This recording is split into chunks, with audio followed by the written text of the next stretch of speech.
Dari bagian sebelumnya, edisi ketiga, sudah ketahuan turunan Sultan Agung sebagaimana sejak Amangkurat I selalu berada dalam situasi konflik justru oleh terah atau keturunannya masing-masing.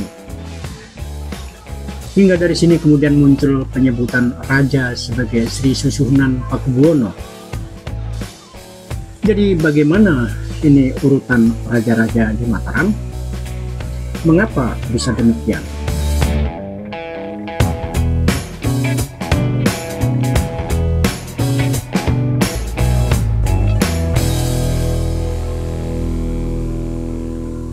Saudara-saudara sebangsa dan setanah air, sedunia dan seakhirat, secapres dan beda capres, kalau beda pilihan jangan baper.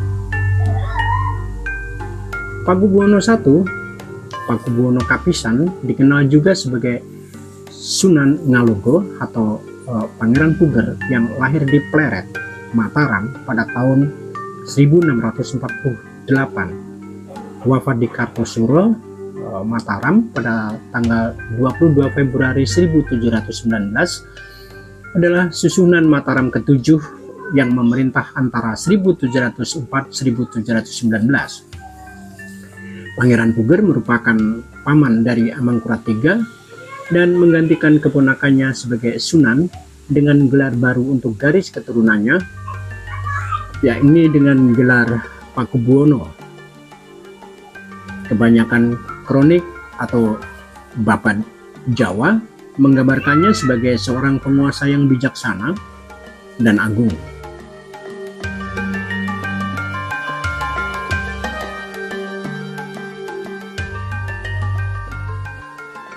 Setelah wafat, putranya menggantikannya dengan gelar Amangkurat IV.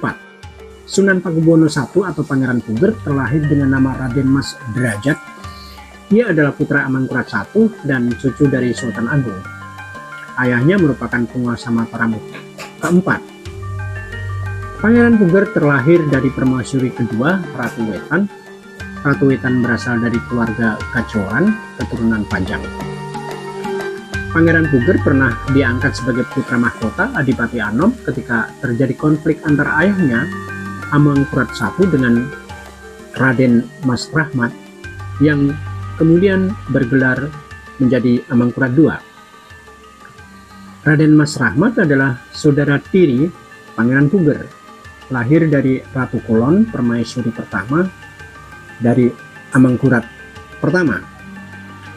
Amangkurat pertama ini melepaskan gelar putra mahkota dari Raden Mas Rahmat dan menyerahkannya kepada Raden Mas Derajat. Namun ketika keluarga Kajoran terbukti mendukung pemberontakan Trunojoyo pada tahun 1674, Amangkurat I terpaksa mencabut gelar putra mahkota Adipati Anom dari Raden Mas Derajat. Artinya apa?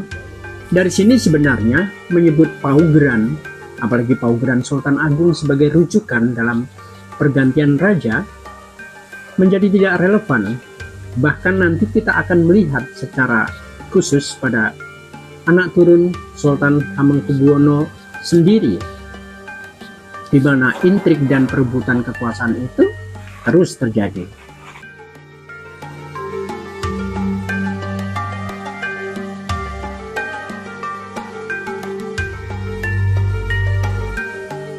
Faktor negara luar seperti halnya VOC yang sering dituding sebagai faktor terpenting dalam perebutan kekuasaan tidak akan pernah terjadi seandainya para keturunan Sultan Agung tertib paugeran. Karena pangkal soal dalam perebutan kekuasaan antara lain karena kegemaran para raja yang maha kuasa itu berpoligami, beristri lebih dari satu, bahkan konon ada yang 40 istri.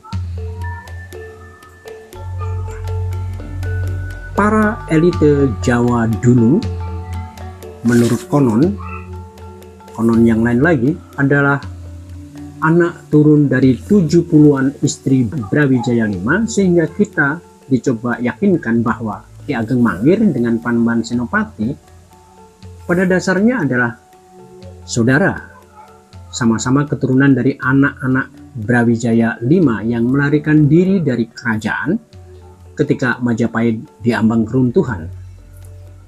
Dalam pelariannya, mereka kemudian disebut sebagai Ki Ageng ini, Ki Ageng itu, Ki Gede itu, Ki Gede ini. Kenapa? Karena sistem politik kerajaan yang monolitik, kekuasaan tunggal, mutlak, sebagaimana sistem ketatanegaraan kerajaan atau monarki.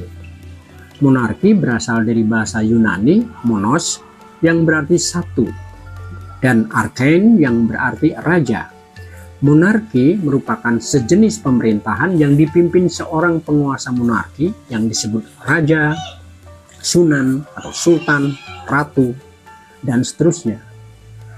Monarki atau sistem pemerintahan kerajaan adalah sistem tertua di dunia.